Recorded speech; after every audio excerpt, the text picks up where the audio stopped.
Hola, este es un nuevo programa, Leyendo con el Autor. Hoy estamos con Milena Giudice. Hola, Milena. Hola, Rita. Bienvenida. Gracias. Milena es escritora, es de La Plata y recientemente ha ganado un premio narrativa en cuento específicamente. ¿Por qué no nos contás un poquito, Milena?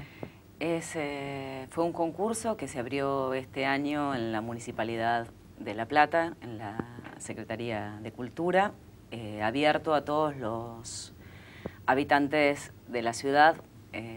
El tema, hasta tuve que preguntar si podíamos ser extranjeros, pues yo soy residente, pero soy italiana, con lo cual sí, estaba abierto a todos los residentes de la provincia de Buenos Aires, y el premio era, un libro donde aparecían los ganadores, en este caso 19 ganadores. Creo que el número ha sido elegido específicamente porque se enmarcó dentro de la semana del aniversario de la Ciudad de La Plata, que es el 19 de noviembre. Y ayer fue la entrega de los diplomas y de los libros. Y de los libros. Así que naciste en el extranjero, en Sí, Italia. nací en Italia. ¿Y a qué edad viniste a la Argentina, Milena? A los 12 años, en el 83. Mi mamá es argentina, así que vinimos de Roma a Citibel, que es como muy diferente como realidad a lo que era Citibel, calles de tierra. Y aquí después decidí quedarme en la Argentina, en La Plata particularmente. ¿Cómo te conectás con la literatura, con la escritura en particular? Con la lectura creo que por mi gran timidez, era la forma que yo, primero cuando llegué a la Argentina hablaba el español pero no lo escribía, con lo cual fue la primera manera que tuve de acercarme a mis compañeros en séptimo grado, y era leer. Leer y tratar de... Después lo que leía, por ahí no era lo que se leía en la escuela. Me puse a leer El túnel de Ernesto Sábato, el 1 de mayo, no me lo olvido más, pero era la única forma que yo tenía para sentirme igual a los demás. Y a partir de ahí, el tema de la escritura me servía también, creo que por mi soledad o por mi timidez, para poder expresar lo que sentía. Pero eran textos que quedaban ahí guardados y eran únicamente para mí. Y, digamos, ¿la conexión con la escritura empieza ya en Italia o no? Después en tu adolescencia. Empieza acá en la adolescencia, sobre todo en esto de sentirme en dos mundos, y sentirme muy aceptada, muy querida, pero rara a la vez. Entonces era mi forma de sentarme, de leer y de empezar a escribir.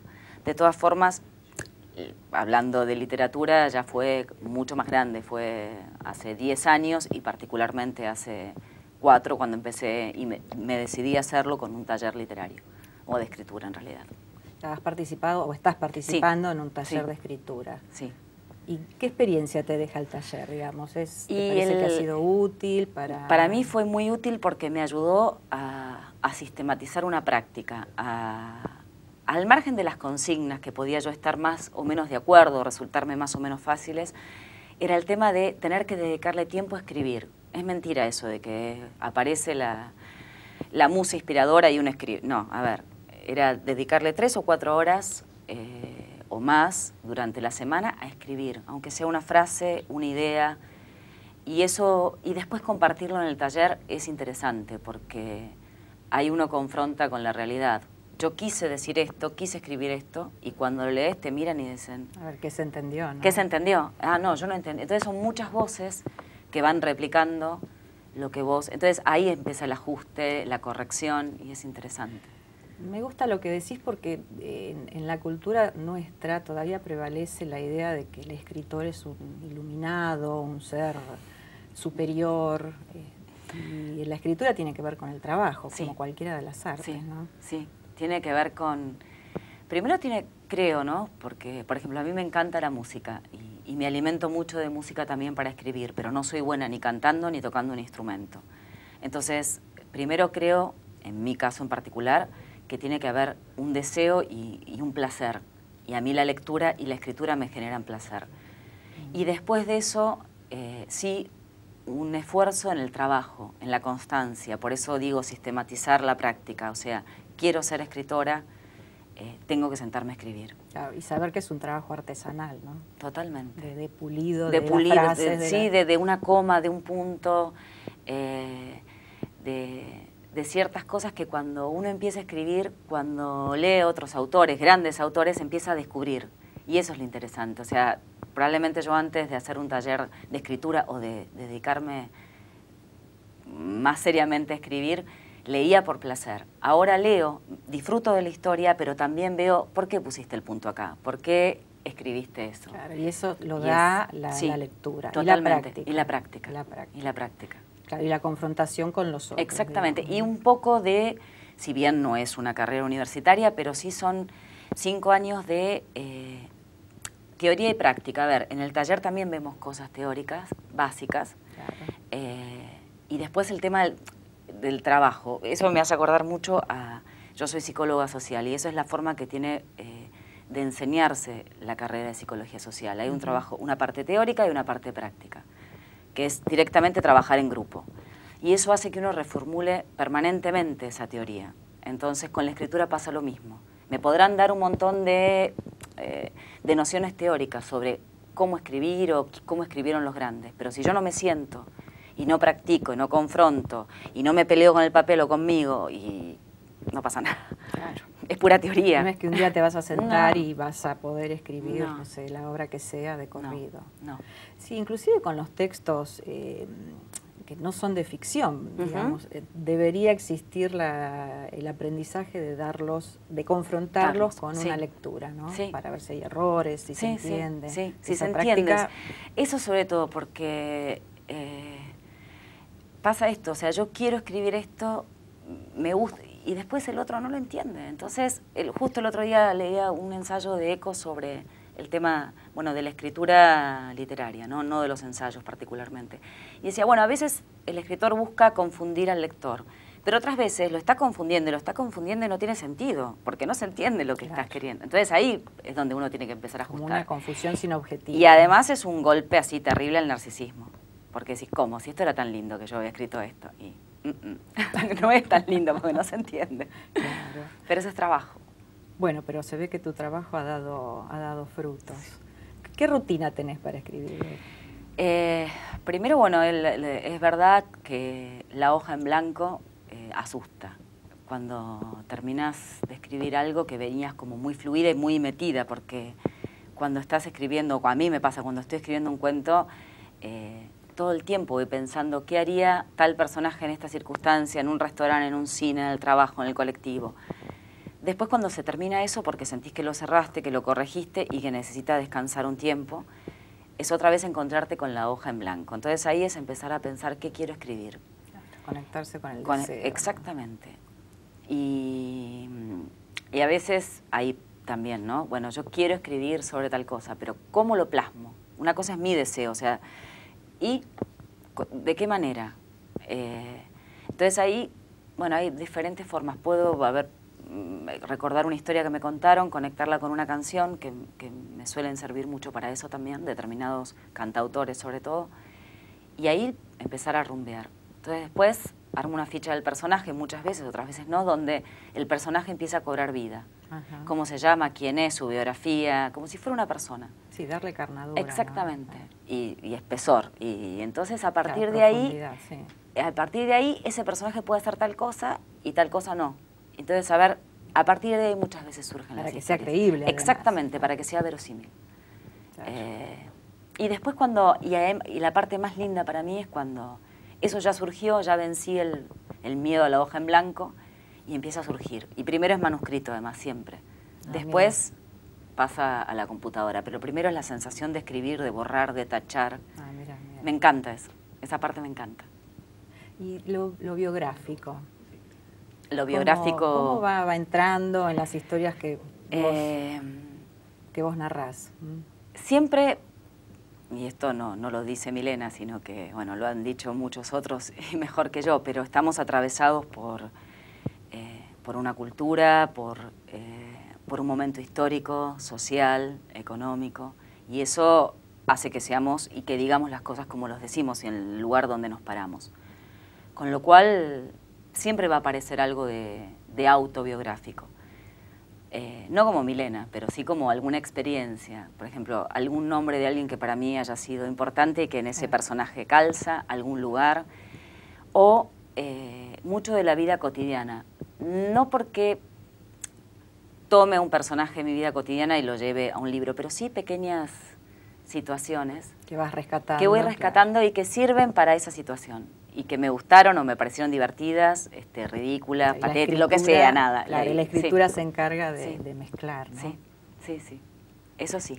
Sí, a mí me llamó la atención, después vamos a hablar en particular de algunos de tus cuentos, pero usas mucho muchas palabras extranjeras, por ejemplo, para los títulos, ¿no? Sí, justo bueno, en estos dos cuentos que salieron publicados. En realidad pasa algo, me pasa a mí particularmente con el tema de ser bilingüe. Claro.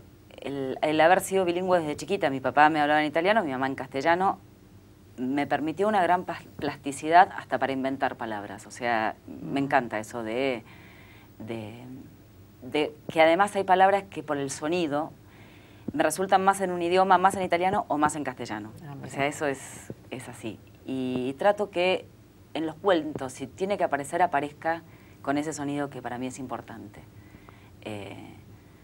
Y me parece que la otra, por ejemplo, es una palabra alemana, que de alemán yo no tengo criterio, ¿no? Pero tenía que ver con lo que estaba pasando en el cuento, que por eso era importante, porque significaba paloma y sordera a la vez, y tenía que ver con el personaje, ¿no? Me parece que está bueno que nos alimentemos de todo lo que está a nuestro alrededor y que nos resuene en algún punto. Tiene que ver con la música, ¿no? Sí, y eso dejarlo así como está. Sí, el sonido de las palabras para mí también es importante. Bueno, en el otro bloque vamos a ir directamente a los cuentos, ¿te parece? Dale. Sí.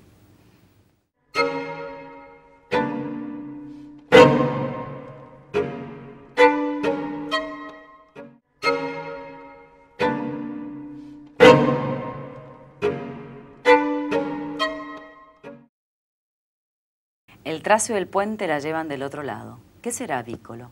¿Será que es angosto, que aprieta? ¿Será porque la ropa tendida sobre su cabeza se balancea de un lado a otro? ¿Eso será Vícolo?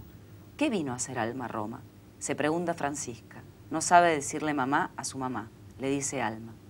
Salió de una plaza con escalinatas, miró un río que da pena, cruzó un puente con nombre de papa y en 15 minutos camina por un pasaje tan estrecho que los edificios se comunican por poleas de ventana a ventana.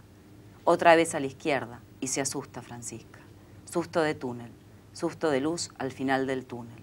Eso pasa en Roma, del Vícolo al campo. Campo de Fiori, eso sí lo sabe Francisca. Lo escuchó en una canción, El campo de las flores.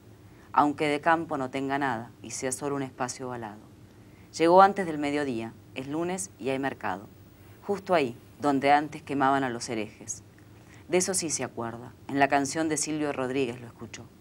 Esa figura negra, cercada por cajones de verdura podrida, es Giordano Bruno, y en ese lugar ardió en la hoguera. Francisca no puede frenar, el trazo rojo la reclama y todavía falta para la meta.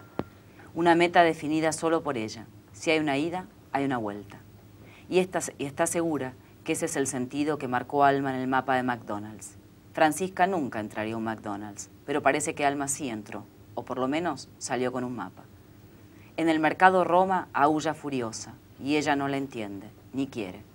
Habrá turistas que le divierten, color latino le dicen, pero ella hubiera preferido un campo de verdad, como cuando era chica y su papá la llevaba a Bransen, a lo de la tía Marta, y ella tenía permiso para andar sola toda la tarde y perderse. Al final siempre volvía, y a la noche de pasada compraban empanadas y podía mirar tela en la cama grande. Con Alma nunca comió empanadas en la cama. ¿Qué cocinaba Alma?, se pregunta Francisca, mientras por el trazo inventa una diagonal para llegar del otro lado. Pobre Giordano, no hay muerto que descanse en paz con semejante quilombo. Precioso. Gracias. Muy bueno, muy bueno. Hemos quedado con las imágenes, ¿no?, que nos evoca tu lectura, tu cuento. Vamos a decir que es un fragmento de Vícolo, que es tu cuento que ganó un premio y por eso está incluido en el libro Narrativa 5, que es una edición que ha sacado la Municipalidad de La Plata, ¿no es cierto? ¿Cómo fue el trabajo con las imágenes en este...? Además de la música, que bueno, que bien vos referías antes, que está muy presente, la fotografía es algo que me gusta mucho, con la cual también practico, si es una forma de decirlo, porque, por ejemplo, a partir de determinada música imagino ciertos paisajes, que por ahí no tienen nada que ver con la música de cómo la compuso el autor, ¿no? Pero a mí me evocan un cierto lugar.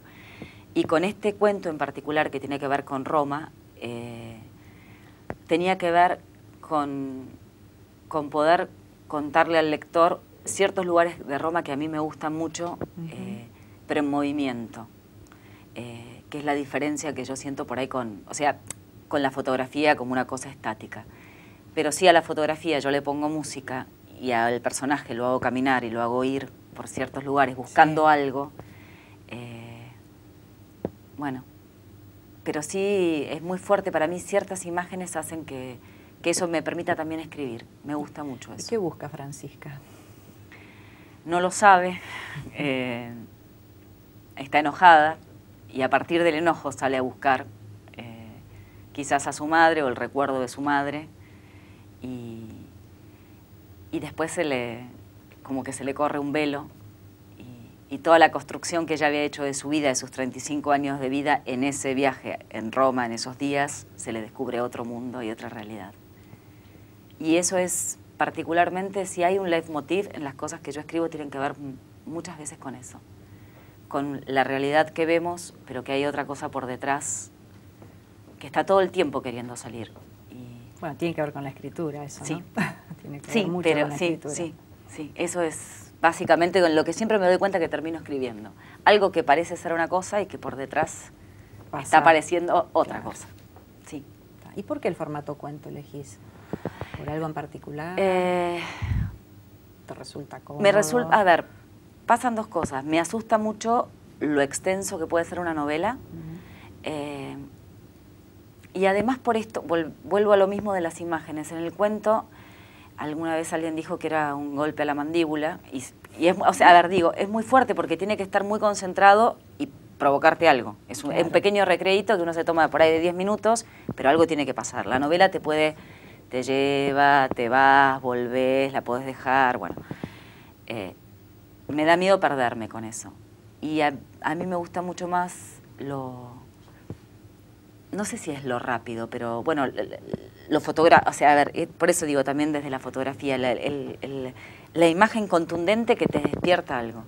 Bueno, yo también he escuchado que hay que tomarse el trabajo de leer un cuento por día, no más de uno, sí, por la sensación que deja, exactamente. ¿no? por la impresión que deja.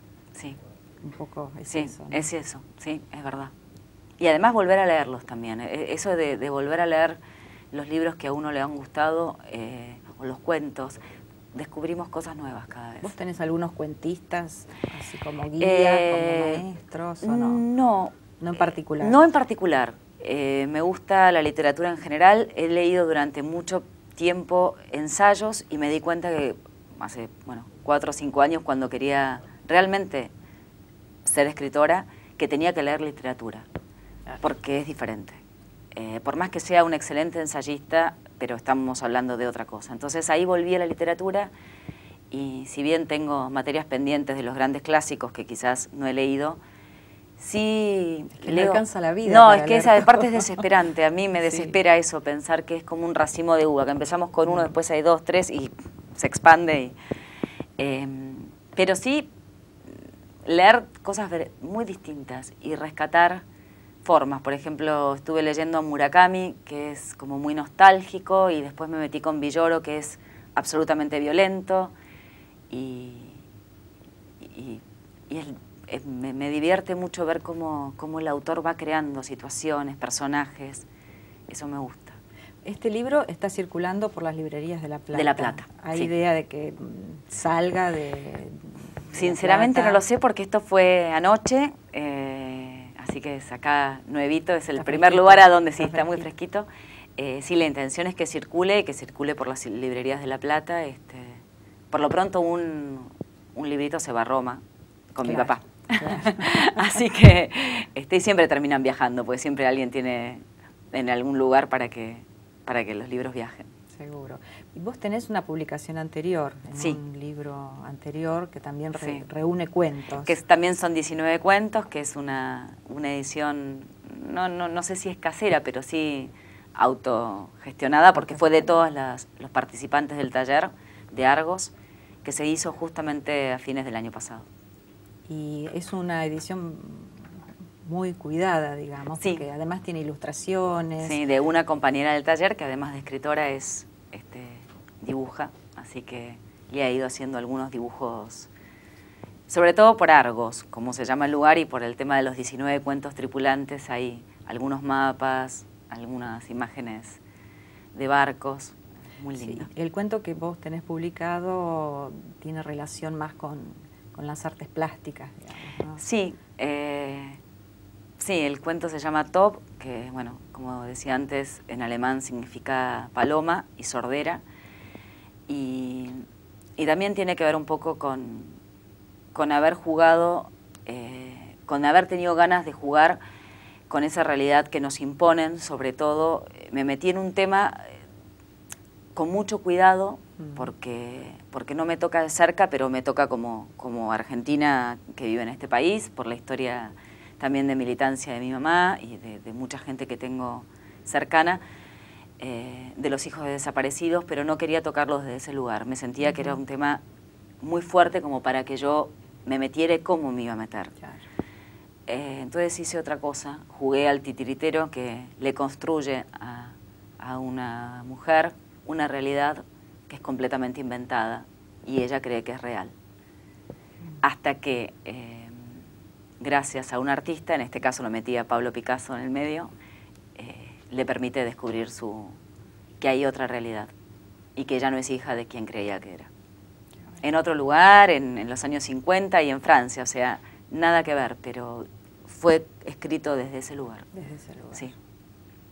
Y las temáticas, porque estamos, me parece, con los dos relatos como dando vueltas alrededor del tema de la identidad, Sí. ¿no es cierto? De una manera Sí, o de otra. o de otra, sí.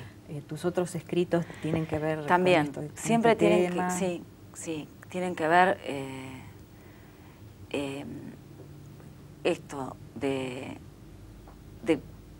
poder darle a la realidad una espesura que a veces no le damos, como que vemos que es como si fuera una cosa plana, y nos estamos perdiendo de esas múltiples realidades y siempre juego con lo mismo, creo. En algún punto casi siempre son protagonistas mujeres, porque soy mujer y porque escribo desde un lugar de mujer, y me pone contenta. O sea, no es que digo no soy capaz de, elijo escribir desde este lugar, y sí en la búsqueda de ver más allá de lo aparente todo el tiempo, con diferentes cosas y en diferentes contextos, algunos más irónicos, otros más patéticos, otros más risueños, pero casi siempre tiene que ver con eso. Sí. Sí, pareciera que tanta información, ¿no es cierto?, como que no nos permitiera eso, lo que vos decís, lograr una profundidad sí. No sé, en lo que hacemos, sí, en lo que conocemos. en cualquier cosa. Sí, sí. A veces andamos con anteojeras. Con anteojeras. Sí, y basta correr un poco la anteojera para ver que hay otra cosa. ¿En qué estás trabajando ahora, Milena? Ahora me ha pasado por situaciones personales un evento familiar que en ese sentido durante 2 meses me ha trabado desde la posibilidad de escribir. Así como hace muchos años usaba la escritura como algo catártico, por esto que decía, por la soledad interna o por la timidez, desde que empecé a escribir cuentos o escribir literatura, no puedo escribir lo catártico, o sea, no me puedo sentar a escribir, me pasa, me deja de pasar. Entonces, para eso también estoy aprendiendo a tomarme un tiempo, a dejar que baje la marea, volver a conectarme con la literatura, volver a leer, Y sí empezar a escribir ahora sobre una tal Margarita que la había dejado allá hace unos años. Retomar la Margarita, a ver qué hace. Bueno, Milena, la verdad que ha sido un gusto tenerte en nuestro programa. Gracias por venir. Muchas gracias. No, gracias a ustedes por invitarme. No, gracias. por favor. Bueno, nos vemos la próxima.